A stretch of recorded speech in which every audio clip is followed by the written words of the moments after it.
good. Yeah, no, that's fine. Okay.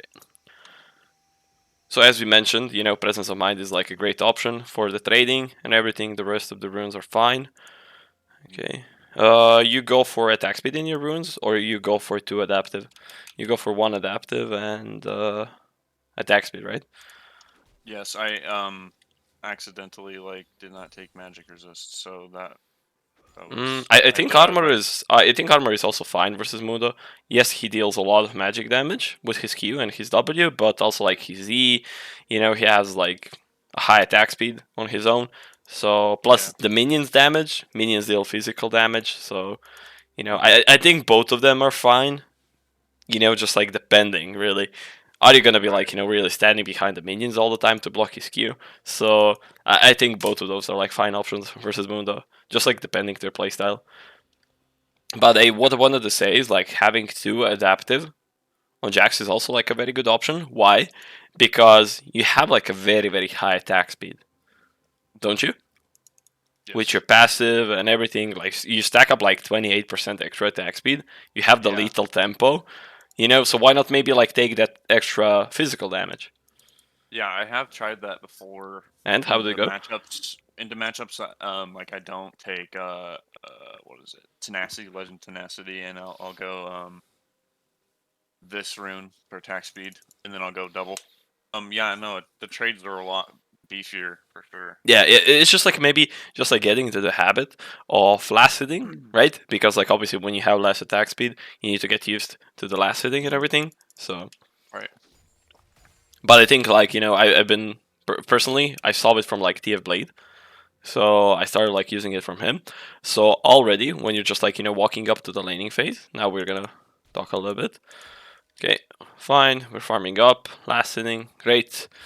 So now when the Muda starts walking up over here, you can already start channeling your E because he just like, used his key over here, right? Yeah. So what happens is like maybe, you could just like use your E here, and what happens? You break his shield. What does happen when you break Mundo's shield? So first stun, Uh. he blocks, right? Yeah. But what else does breaking his shield do? Um. It drops it, and he can like pick it up, and I think it like refreshes the cooldown, and also gives him health. I think. Okay, so not only that, it also drops 4% of his current health. Hmm. So you do deal pretty much 55 plus 4% of his max health, and on top of that, you deal the additional 4% of his current health from his passive. So here, you deal like at least, plus the E damage and everything, you deal at least like 50% of his max health damage, only with your E. Right. So in this matchup, you just want to look to like poke him with his shield. Well, especially like now, you can just like straight up like smash him Right. with the E because he just like used his Q, and we do know that, Yeah. and we're already walking up into him. Not only that, we're running into him, and we can also pull out an auto attack. If he walks in like a line like this, we could just like look to cut him off. Or if I think he's walking like here, so we can like cut him off if we walk a little bit up front of him, like here. Right. So you're gonna E him, and I do believe you don't turn here. You just like try to chase him down, land at auto attack, E him, and get away. Because like what happens now? He gets an auto attack off of you, right? So that's Yeah. like the number one thing. And the number two thing is you're gonna have to dodge his Q while you're running away. Yeah. So, if we don't use our E or anything, there's 0 point to walk up this much aggressively. Yeah, Right. he grieved the Q. He could have maybe landed it or not. But we're just like, wasting trade opportunities. Hmm. Like you see, like this damage is just huge, right? Yeah. And then ended up not being that good for me though. Yeah, because the next Unfortunately. minion wave is walking up. What Yeah. Jax is good at is like you could have E him here, and you could have stunned the minions and him. Hmm. When you stun the minions, you reset to their aggro. But here, you cannot stun like a whole minion wave, which is like split up like this. Yeah. So like Okay. looking to engage here is just gonna be like pretty much an end, like here. Right. Like the minions are hitting you, like not only this two. And now we're running away, and the minions are still hitting you. It's not the Mundo killing you here; it's the Yeah. minions. Hmm.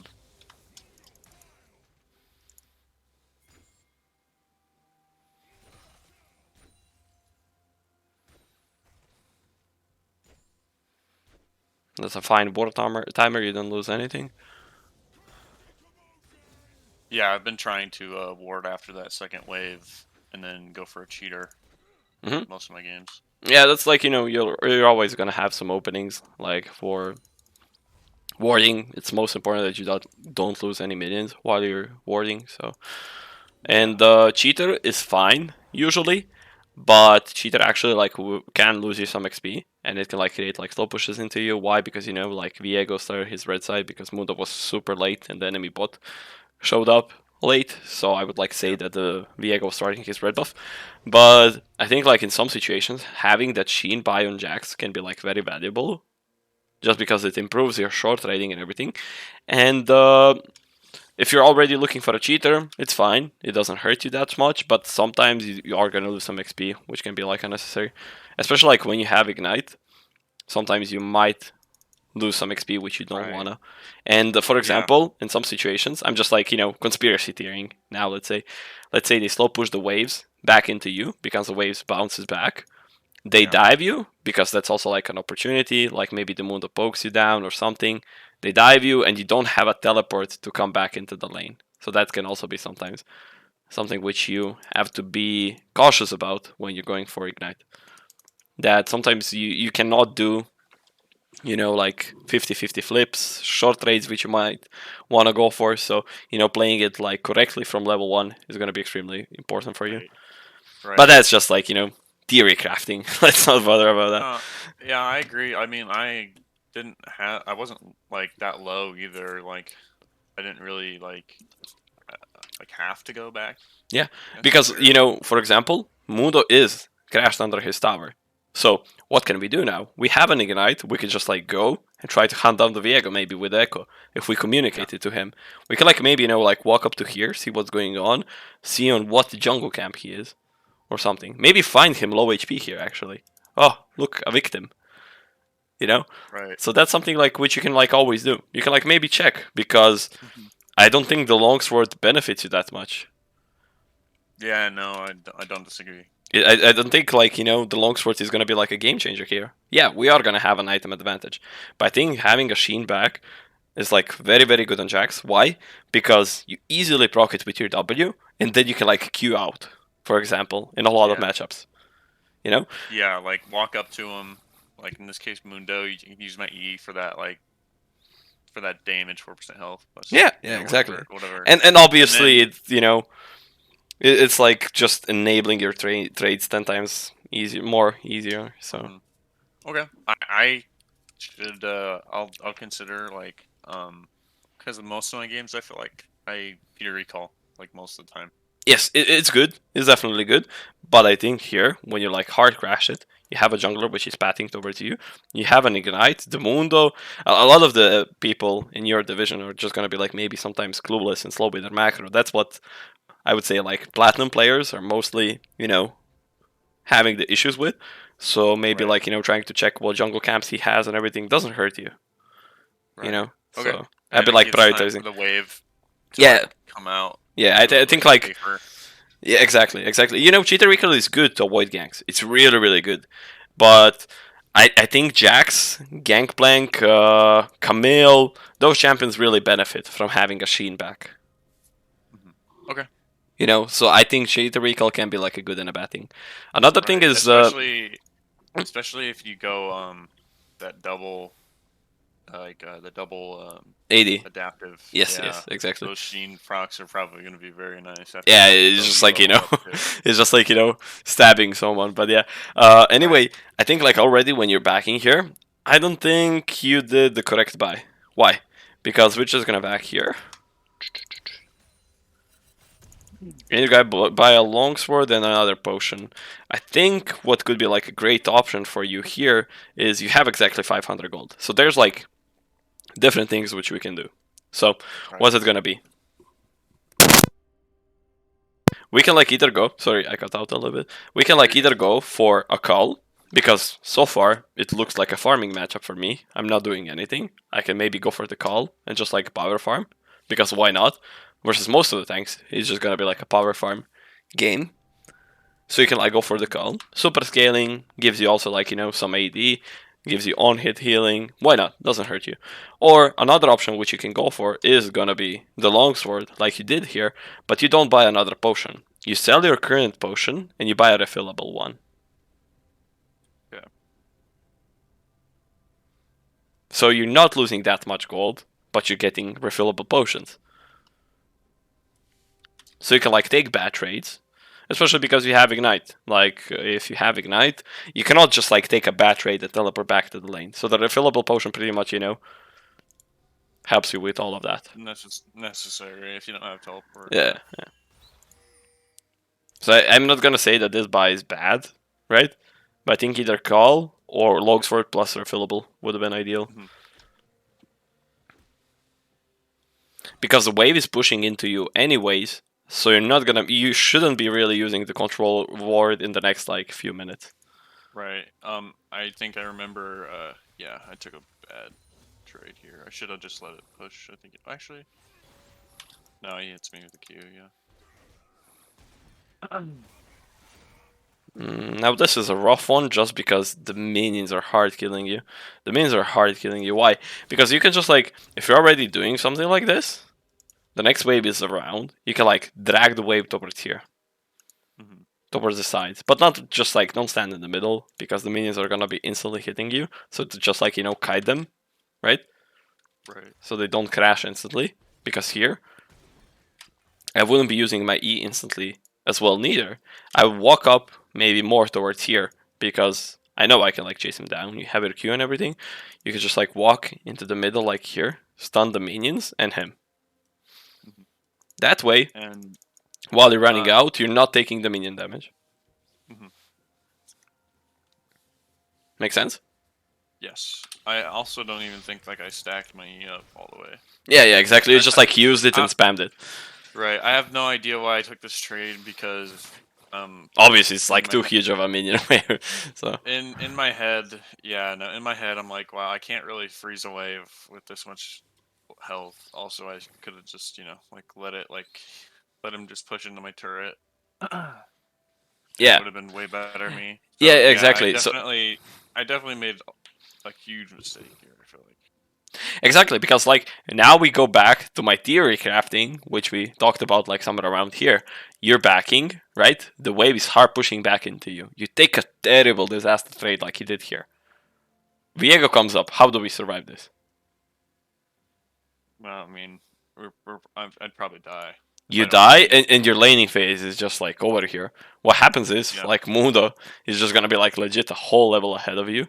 You lose this much of a huge wave, plus the whole cannon minion wave there, and you're just like put in a spot which is unplayable. Because you have to be like very cautious with this kind of stuff. Like especially if you're taking like a bad trade like here on a Jax, it's just turbo bad. Why? Because Jax is a champion. When he goes behind, it's very very hard for him to come back. Hmm. Because he's a scaling champion.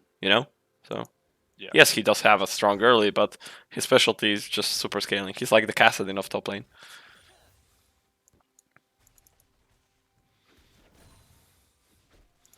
Also, I believe fine here.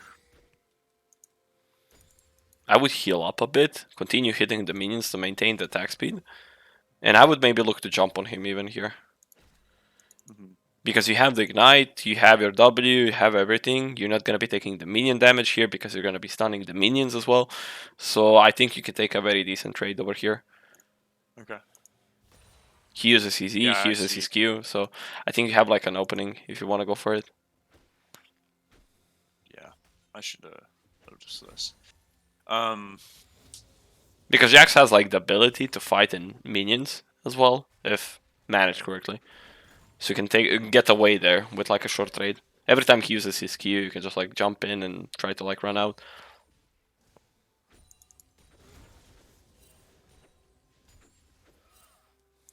Okay, so their wave is bouncing back.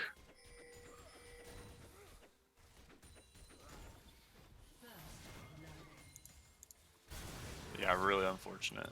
Um. Wave state we were in here. Yeah. I pushed too fast. I should have waited one more wave. I feel like would have been a much better option. I think with the size of your minion wave, I think the minions are gonna push automatically, but I do agree. I do believe you could have been like, you were like lazy last in here, with just like hard pushing in. So yes, you could have slowed it down and tried to crash on the third wave here. So because also Mundo, what happens here is he's just like fully disrespectful here. Why? Because you misused your E as well. So Hmm. I think it could have been crashed if you were like maybe able to zone him with your E. But now looking at it, I think yeah, slowing it down with the previous wave could have been also like a great option. Yep. But I think like either you could have been trying to zone him down there. So also, I don't think you have the back here. Oh, you tried. You canceled it. You saw Viego on bot line.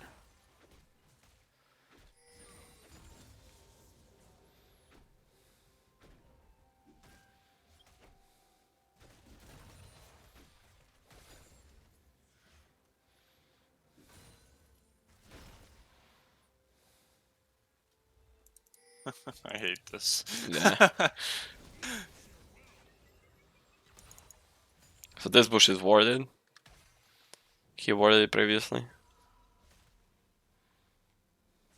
But yeah, I don't think this guy knows how to manage. It's gonna bounce back into you, so you got away from it. Like when your wave gets stuck in this kind of situation, it's like super coin flip.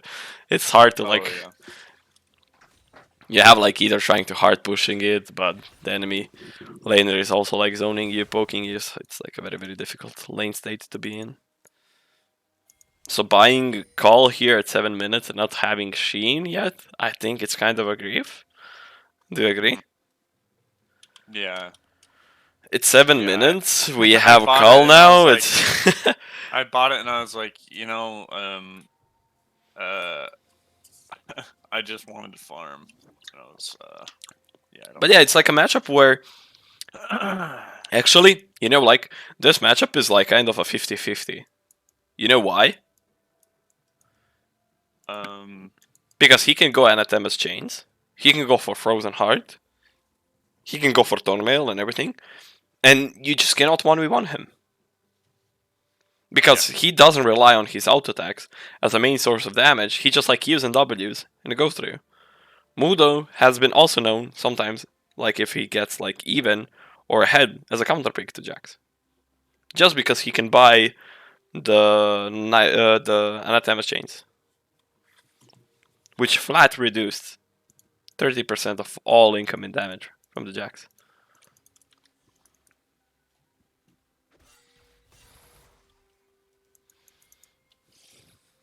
So for you, it's like trying to find ways to get ahead in the laning phase. So far, I believe you could have been like a lot more aggressive with your E's, finding like better opportunities, and just Yeah. like because you haven't been really.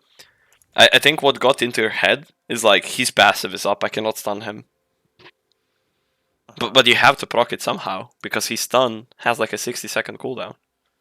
Hmm.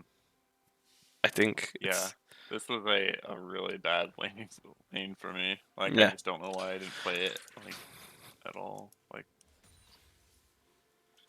but yeah. Because like if you want to go for call, you go for it on your bird first back. After Yes. the third wave, like now it's kind of a grief, and I'd say it's late. Why? Because you're closing down to the plates falling off and everything. You're just like right in the middle. So Yeah.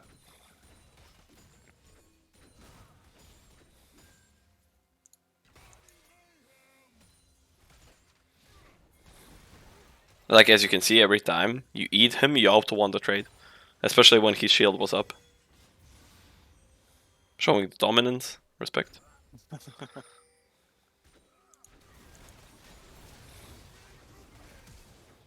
Like every time he went for an all-in, super huge.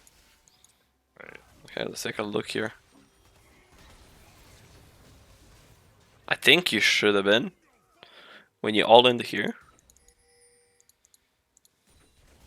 Fine. Here, you move not towards here. You move towards here, Yep. right? Start kiting him towards that way because you know he's gonna try to like aim to go for picking it up. Yeah. Here, I You know, wouldn't be flash. Hmm? I could have flashed it, to be honest. Looking at it now. I Flash it. I mean, if I wouldn't go for flashing it. Why? Because then you flash on it and he flashes out, and what happens? Nothing. You don't benefit from that. mhm. I mean, he doesn't even have the flash. Then he just runs out.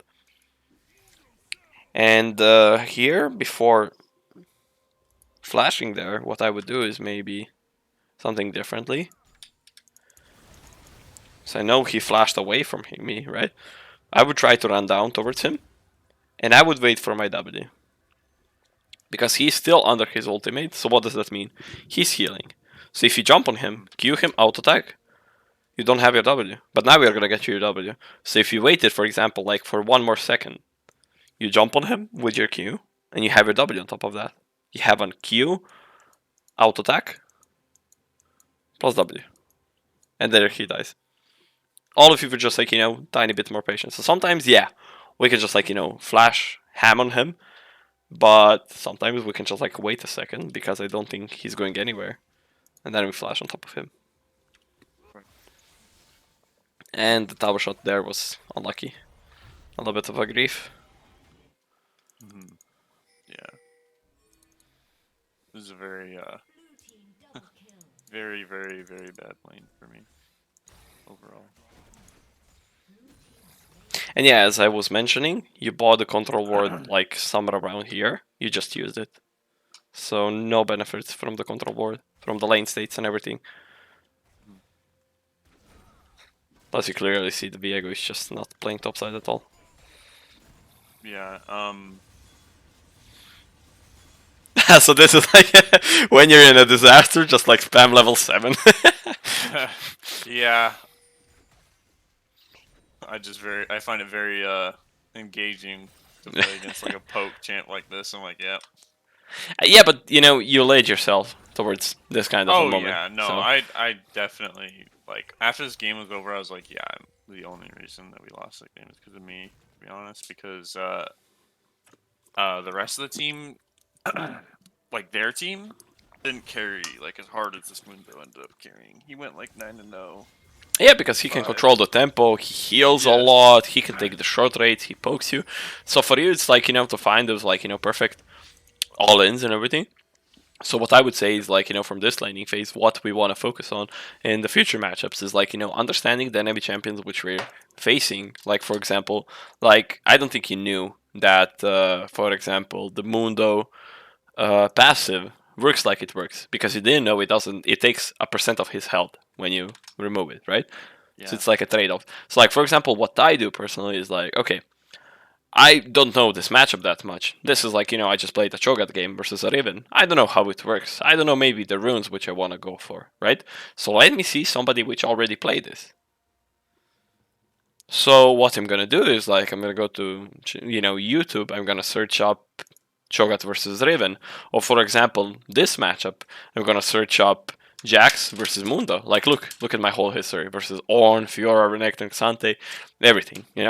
If I write down Fiora, like Fiora versus that, etc., etc. I am personally doing this all the time, and it really benefits me, or just like helps me to refresh my mindset. So if I don't know how the Jax versus Mundo goes, I'll just Jax versus Mundo. I go here. This guy personally is something which I'm constantly watching because he doesn't do any commentary or anything. He just finds replays from random players. Then I can see, okay, Jax versus Mundo. He goes for lethal tempo. He goes for presence of mind, as I mentioned to you previously, right? Not in this video, but previously, because it helps you to the all-ins and everything. But he maybe goes for the attack speed. It's more of like a personal preference. I've been seeing like for example Tia Blade constantly going for 2 adaptive, so I think Tia Blade is a great Jax player, one of the best if not. So you know you can always check it up, see how he approaches the laning phase. Let's check it out. He doesn't go for ignite, for example. Why? Because he's playing more on the macro, on the resets and everything, and more of late game. So what he does here, starts up here, tries to maybe go for an E, right? He uses the E here. Poof! Look at the health. he takes the Yeah, minion aggro as well really well. exactly. So now he has his Q, and now he starts zoning the Mundo a bit more. Like here. He starts zoning, he jumps on him, Mundo overextends, buff, instantly punishing him from the beginning of the lane. Hmm. And what happens here? He zones Mundo again, Mundo doesn't respect it, kills him. Easy. Right. Right? So, you can do this play. I mean, the Mundo obviously here is a little bit of hinting. He's not being patient or anything.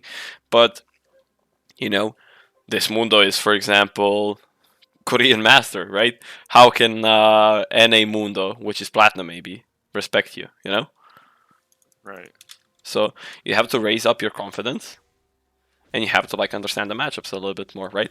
Because if Yeah. we don't walk up with E there, like we didn't, we let the wave go even. I mean, the lane go even, right? We do get a cheater recall, fine. But, we're just like having a farming matchup where we don't really have to have a farming matchup, if you get me. Hmm. And it ends up being like a flip. We don't get much from it or anything, and we're kind of behind. Right. Yeah, I will say that like in matchups that I'm familiar with, it's a lot easier for me to be aggressive, like level one. Yeah, But yeah. I just think like solo queue is in a state currently where you don't know what you're going to be playing versus, especially on top lane. I've been having a disaster recently. Why? Because like one game I'm playing versus a Quinn top. I haven't seen Quinn in like a year. Then I have like a Cho'Gath top one game. Then the third game I have like a Riven, like who plays Riven now in high relo. Then I get like Riven's game after that. I get the Karma top lane. Game after that I get this. I just like you don't know what you're playing against. Hmm. Yeah, it's just like Yeah. all over the place, and you have to be like ready for all of it. And that's why Uh, searching up your matchups, like while you're in the loading screen, everything helps you out a ton. I will have to do that. It can't hurt you, 100%. So Right. Um.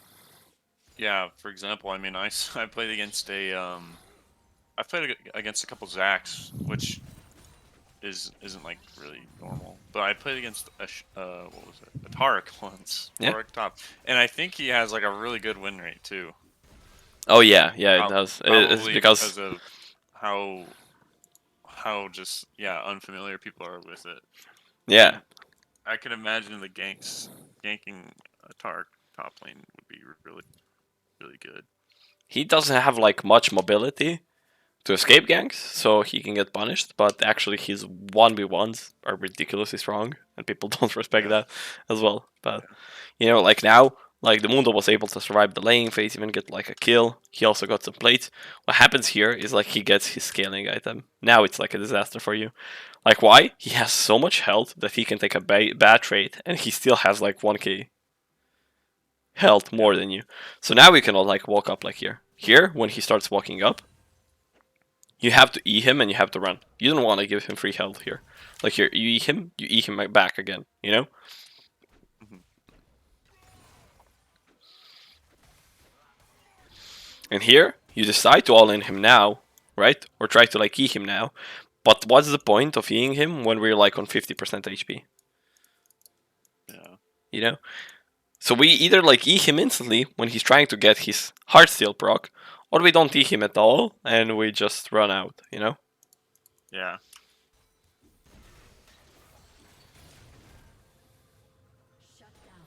But yeah, it goes even, almost, but I wouldn't be running towards this direction. Why?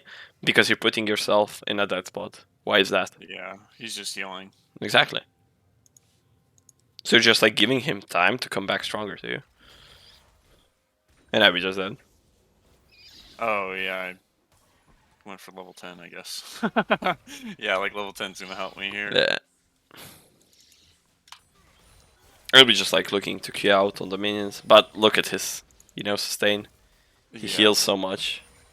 yeah, I mean, like, look at this per second. I mean, it's yeah. sped up a bit, but still. And your call is super delayed. Super Hmm. duper delayed. So, Yeah, very. This is so bad now that I watch it again. I it's like, remember thinking, I remember thinking this was like a very like avoidable game. Like um, I don't usually end up like. yeah, but, now looking at this game, it's a little bit of a disaster. So Yeah, it's a good one. It's a good one to look at for sure. yeah, but But maybe we can Mono, like find something from you being from behind. Let's skip out on the laning phase a little bit because it seems like we got lost here. So like for yeah, example, the that Drake is works. up. You can like maybe play with your team. Like now, I would be running from base to mid lane. Top wave is even. I don't think you have to touch the top lane. So I would maybe move towards mid lane to pick up the mid wave or to like set up some stability for your team. Or even to help the Tristana with the Drake or something. So you don't have to touch this yet. I'd just try to protect the mid tower here. Because if the mid lane tower falls, what happens is the map can be opened up. Yeah, Mid lane tower, the first mid lane tower, is one of the most important objectives in the game. Why? Because it holds such a big. It's like a pressure point. It defends you from here, from there. So just like not having the tower there, it's like no good. And right. it helps you to set up like the lane priority. Get the first wave and everything. And Mundo obviously has demolish, so he just smacks this with his head. So instead, what we should have been doing: move to mid, wave on top lane doesn't go anywhere because it's even, and you save up the tower over here. Or you help to escort the Tristana or help her with the Drake as well. Right. Plus, this minion wave doesn't go into the death realm. Because trading mid tower for top tower, it's worth gold wise, but not with the pressure, which mid tower benefits. First top tower nobody cares about. And also you cannot really be moving past this point if you have no vision over here. So, why? The Drake is dead, whole enemy team is respawning, and the Herald is up. We Yep. cannot move past this line. Even hitting the tower here can be a suicide. Because the whole enemy team might be moving towards you. Look at them. I don't know why they moved to bot lane. They're just super bad. Look at their wave state. Bot wave is pushing into you. What did they do on bot lane? Yeah. They're just griefing. Kind of like I am. Yeah, you're kind of surviving though. But yeah. Yeah, I think I'm just like, yeah, I should go and finish this coal. Yeah, but it's like, ooh, faker. He was like, he's jumping on the minions. You're like, no. Oh yeah, Nice, I nice. didn't flash my mastery then, huh? Yeah, yeah. Shoulda. You should. Now is the time. Now is the time. But yeah, so I just like think going past this point, like even hitting the tower, I just think you crash the wave when you run out. Why? Herald up, whole enemy team missing, but the enemy bot lane is garbage, so you kind of get away from it, but still, not even worth it to Right. take that risk. Okay, so here I should. I mean, since the wave's coming back, I should probably go catch it topside. Yes, your top lane catching up here is fine. What you can do here is like, okay, Casio is now overextending. What you can do is communicate with your teammates, sorry, and you can like try to make them to go for the Casio Hmm. because she's overextending. Lolo is nearby. Why wouldn't Echo come by? And we can like easily engage on her, stun her. You have your flash if something goes sideways, and we get out. Very simple. Like here, look.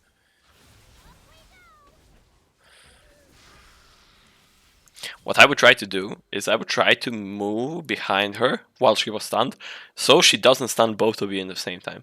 Because then Yeah, you're gonna be from here, and the Lulu is gonna be from here. But this is more of like some mechanical thought processes. yeah. But If I'm being honest, a second ago, like I turned around to try and dodge it, and I thought she ulted. But okay. yeah, no, I agree with you. I agree. That moving behind her would have been better because like either way, only one of us is gonna get stunned. Yeah, yeah, exactly, exactly. So what, like split up. But yeah, Yeah, I, no, I also think like very beneficial would have been if we ping the echo to come as well. So communication is the key as well. right. Like a lot of the games, you're gonna have to be the leader in something because a lot of the players which you're gonna be playing with are gonna be clueless. So you're gonna have to communicate with them on what they want to do. Right.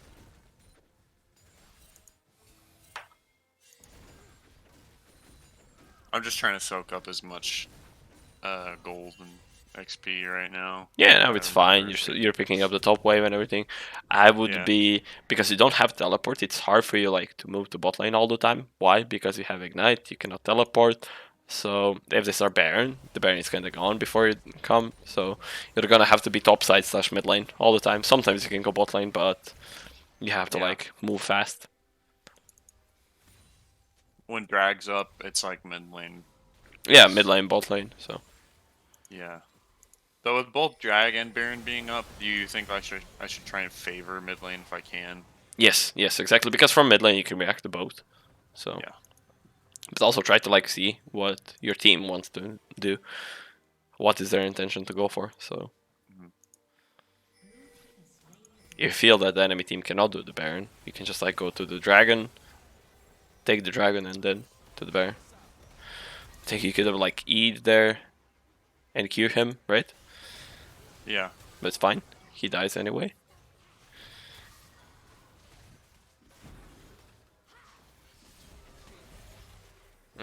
I think you should just like look to Q out there on the Lolo, no? And try to run out Mm. like here. Like Now. yeah. Q to the Echo, someone. Because here you're just like inting with your pathing. You're moving like towards the Casio while the Mundo is chasing you. And you're Yeah. splitting up from your team here. So I would be just like, looking back to turn to the Echo. Because you're just like very, very split up from your team. Uh-huh. Yeah. So.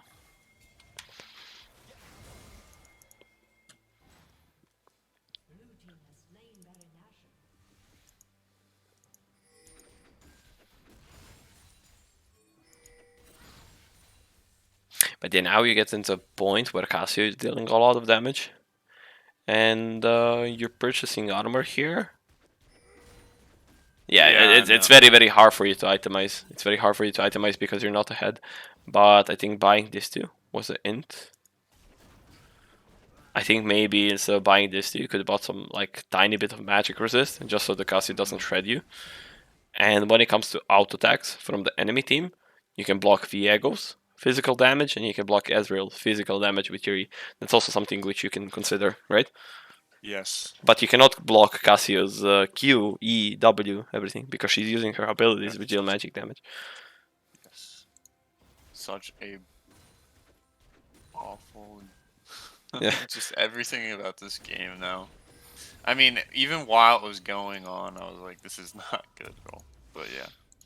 yeah. I think even having Zonia's would be fine here. Why? Because Cassia is gonna like try to do some stuff, and Zonia's is also good even versus a lot of mages. Why? Because it blocks some of their most important abilities.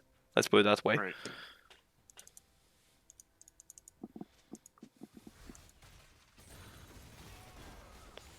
But I think just the Mundo is a Yeah, bit of a he's really bad. problem at the moment.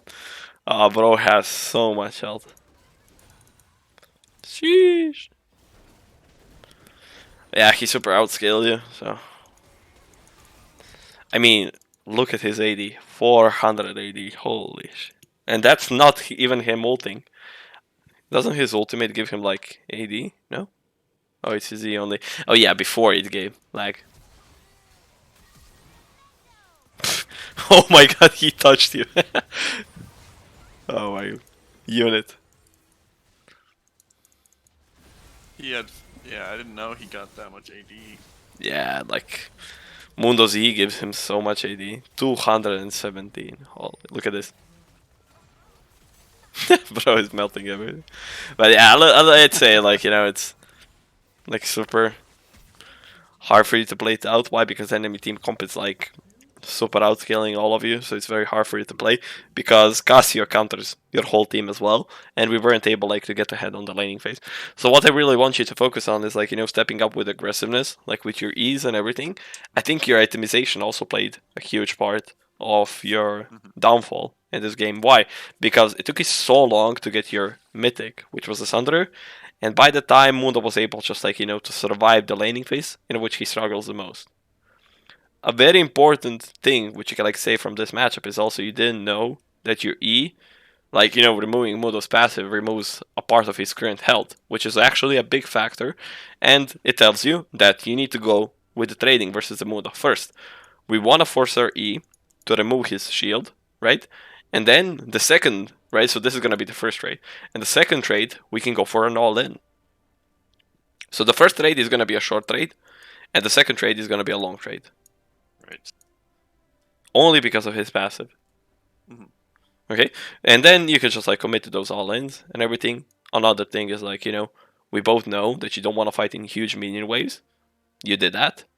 That costed you a lot, right? Like really a lot. Tempo and everything. You have ignites, you're very vulnerable. Right. Like you got yourself into a situation where you were like 30% of the health. Your wave is stacked like 2 minion waves. You cannot recall and teleport, so you cannot take bad trades like that. You have to be like very patient and don't force stuff which are not gonna work. Ask yourself, why am I doing this? What do I really need to freeze here? Because like if you got a back, okay, he can have a back as well. Let's try to deny it, but let's not overforce it. Because I'm not gonna, just because I'm trying to hold a freeze, lose like 70% of my health. Because I'm Right. trying to cancel someone's back. What's the point? He's gonna back and teleport anyway, right? Yeah. So you cannot trade like 70% of your health. Like he wants to do that. Why? Because he lowers you down to 30% HP and he teleports back to the lane. Full. Full health plus an item advantage. Hmm. He pokes you down even more, which he did, and then you're just sitting under the tower, soaking up the XP. Sometimes you cannot even walk up to the gold range because he's gonna be poking you, and GG's. Yeah. So we have to prevent those kind of plays from happening. We're just like killing ourselves with that and really Hmm. punishing ourselves. So sometimes like maybe try prioritizing because of your playstyle. Like currently you have like a very aggressive playstyle, and you do some mistakes. Maybe try sticking to teleport for now, and then try to switch up with ignite when you start doing less this kind of mistakes. Right. Worst thing which can happen is like ignite gives you a great all in, but it doesn't give you the ability to come back when you make a mistake, which you currently are doing. So maybe try sticking more with the teleport until you start feeling like, okay, I can go for ignite, right? Right. Because I know I'm not gonna do mistakes here, for In example. in matchups that I'm like going to benefit from, like in matchups that I know 100% that I'm going to be using ignite often, at least. Yeah, like Fiora, Irelia, those kind of matchups are good. So Yes. And it's like I can end up using ignite in those matchups that yeah, I'm like confused, like the Mundo matchup, yeah. Malphite matchup. Like I do know that I could, but it's like it's really way more like on me But yeah, to versus use like the it. Malphite, for example, the ignite doesn't benefit you much. Why? Because most likely you're not gonna be finding the all-ins to kill him. Right, exactly. So why not Um, go for teleport there, for yeah, example? good So Malphite would just be able to avoid fighting me. yeah, And yeah, exactly. The Mundo could okay, be doing the same as well because he's a Mundo. yeah. So Hmm. yes, the ignite does I help us, but he can pretty much just AFK. Right. What do you think about like Quinn matchups or like Quinn matchup, you think teleport's probably still good, right? I think ignite is actually good, Hmm. but I think you want to go for teleport. Why? Because she's gonna be roaming around. So Right. and she can poke you down very easily. You might think you have a good matchup, but she can just hold her E. You jump in, and she just like bounces off of you. Yeah. So Yeah. it's like a very hard matchup to play. Like ignite would be good in the later stages, but early stages like teleport just like for that safety, I'd say. Okay. All right. I'll make sure like to take teleport more often then, in like cases where I feel like I'm not gonna get like the maximum value out of ignite. Yeah, yeah. So the ignite is just gonna improve your duel, but not Hmm. your laning phase in 100%. So because you might Right. get ganked or something, and then what's up with the ignite? You can't really use it. For Yeah, for the Mundo matchup, do you think that going ignite is like personally? Would you go ignite I with Mundo? would I would probably go for ignite here. Yes, Yeah. But I also that's teleport could be just like better for the later stages of the game. Yeah, yeah. I agree. I mean, I just assumed, Mundo heals, so I probably should take Knight. It's what Yeah. I do most of the time anyway. But if I were to go teleport, do you think it's important to prioritize getting Grievous wounds, like as early as possible? Getting what? Sorry. Grievous wounds. I don't think you have to go for it in a lot of situations, but like versus the Mundo, I think having Grievous this game would be good. Why? Casio heals, Viego heals, Mundo heals. But I wouldn't go for it like instant. I would try to get the Sheen, and then maybe like on my second back, I would go for the Executioners. Okay. Because again, the Sheen just like gives you the short trade opportunity, which not a lot of champions can match. I don't think anyone can match that. Jax is really good at short trading because of his E and his W and his Q, if used properly. Right. Okay. But yeah.